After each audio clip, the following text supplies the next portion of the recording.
Hello dears, എല്ലാവർക്കും ചെമ്പനീർ പൂവ് പുത്തൻ പ്രൊമോ വിശേഷങ്ങളിലേക്ക് സ്വാഗതം. അപ്പൊ ഇന്നത്തെ ഒരു പ്രൊമോയില് നമ്മുടെ പൊങ്കലിന്റെ ഭാഗമായിട്ട് എല്ലാവരും നമ്മുടെ അച്ഛമ്മയുടെ അടുത്തേക്ക് പോകാട്ടോ. എല്ലാവരും ഉടുത്തൊരുങ്ങി റെഡി ആകുക കേട്ടോ. അപ്പൊ ആ ഒരു റെഡി ആകുന്നതിനിടയിൽ പിന്നെ ഇങ്ങനെ വാക്ക് തർക്കമൊക്കെ ചെറുതായിട്ടൊക്കെ ഉണ്ടാകുന്നുണ്ട് നമ്മുടെ സച്ചിയും സുധിയും തമ്മിൽ. അപ്പൊ നമ്മുടെ സുധി പറയുന്നുണ്ട്, ശ്രുതിയുടെ ചെറിയച്ഛൻ ഇപ്പൊ വരുമല്ലോ, നോക്കിക്കോ, നിനക്കിട്ടിപ്പോ കിട്ടും എന്നൊക്കെ പറഞ്ഞ് നമ്മുടെ സുധി നമ്മുടെ സച്ചിയെ ഭീഷണിപ്പെടുത്തും കേട്ടോ. അപ്പൊ നമ്മുടെ ചന്ദ്ര വേഗം ചോദിക്കുന്നുണ്ട് നമ്മുടെ ശ്രുതിയോട്, ചെറിയച്ഛൻ പുറപ്പെട്ടോ മോളെ എന്നിങ്ങനെ ചോദിക്കുമ്പോൾ നമ്മുടെ ശ്രുതി പറയുന്നുണ്ട്, ആ ചെറിയച്ഛൻ പുറപ്പെട്ടു, ബസ്സിൽ കയറി കഴിഞ്ഞു എന്ന് പറയുന്നുണ്ട്.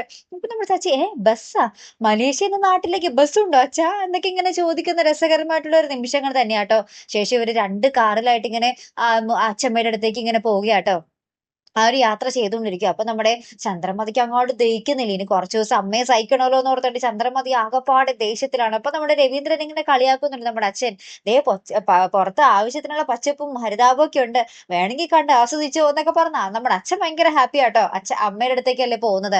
അപ്പുറത്താണെങ്കിൽ നമ്മുടെ ശ്രുതിയും ഭയങ്കര ടെൻഷനില്, ദൈവമേ ചെറിയച്ഛൻ വരുമ്പോൾ, ആ ബീരാൻ വരുമ്പോൾ എന്താകും സ്ഥിതി, നീ എള്ള കള്ളങ്ങളൊക്കെ പൊളിഞ്ഞടക്കുമോ എന്നൊക്കെയുള്ള നമ്മുടെ ശ്രുതി ആകപ്പാടെ അങ്കലാപ്പിലാണ്. അപ്പൊ നമ്മുടെ ശ്രുതി ഇങ്ങനെ ശ്രുതിയോട് ചോദിക്കുന്നുണ്ട്, ശ്രുതി നീ എന്താ ഇത്ര ടെൻഷനിലൊക്കെ ചോദിക്കുമ്പോൾ നമ്മുടെ ശ്രുതി പറയുന്നത് ഒന്നുമില്ല എന്നൊക്കെ പറയുന്ന ഒരു രംഗങ്ങൾ തന്നെയാണ് നമുക്ക് കൂട്ടുകാരെ നമുക്ക് കാണുവാൻ സാധിക്കുന്ന കാഴ്ച. പിന്നെ എന്തൊക്കെയായിരിക്കും അവിടെ നടക്കാൻ പോകുന്നത്. നമ്മുടെ ചെറിയച്ഛൻ വന്ന് ആ ഒരു മദ്യമൊക്കെ കള്ളൊക്കെ കുടിക്കും എന്തായാലും അദ്ദേഹം അല്ലെ. അപ്പൊ ഈ ഒരു കള്ളൊക്കെ കുടിച്ചു കഴിഞ്ഞാൽ അദ്ദേഹത്തിന്റെ വായിൽ നിന്നും ഈ സത്യങ്ങളൊക്കെ പുറത്ത് വരുമോ ഇല്ലയോ എന്നുള്ള ഒരു കാര്യങ്ങളൊക്കെ തന്നെയാണ് നമുക്ക് ഇനി അറിയേണ്ടത് അല്ലെ. അപ്പൊ എന്തായാലും നമുക്ക് കാത്തിരുന്നതിനെ കാണാം. അപ്പൊ അടുത്തൊരു വീഡിയോ വരുന്നത് വരയ്ക്കും ഗുഡ് ബൈ.